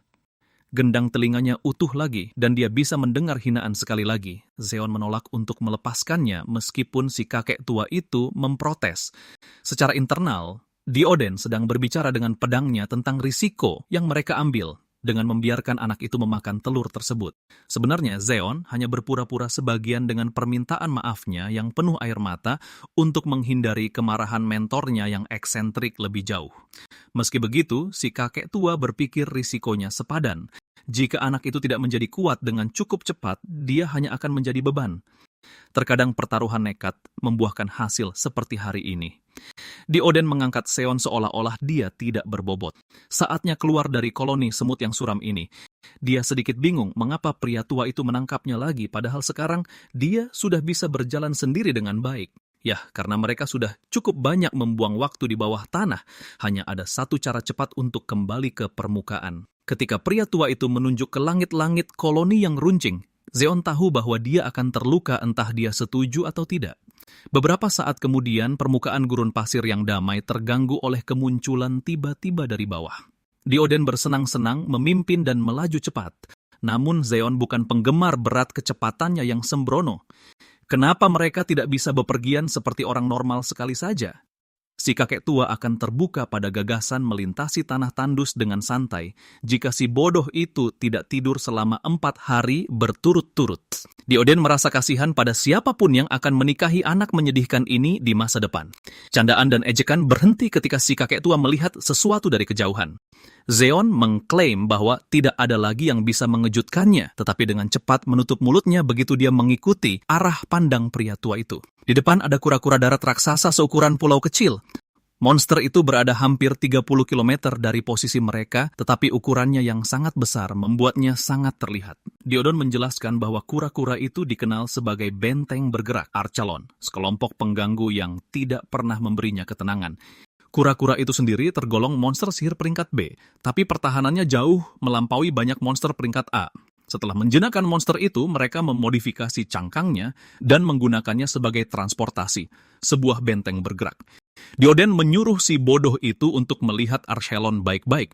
Melihat hal seperti itu untuk pertama kalinya pasti akan membuat siapapun berpikir betapa luasnya dunia ini sebenarnya. Di luar sana, ada monster-monster sejati yang mampu menjinakkan dan menunggangi monster seperti itu. Saat benteng bergerak itu melewati mereka, kakek tua dan si bodoh itu hanya seukuran kotoran yang menempel di antara jari-jari kaki Archelon. Ketika kura-kura itu berhenti bergerak maju, seseorang melompat dari cangkangnya ke tanah. Berdasarkan keakraban orang yang melompat itu dengan si kakek, sepertinya mereka saling kenal. Sudah lama sekali sejak kedua tulang tua ini bertemu.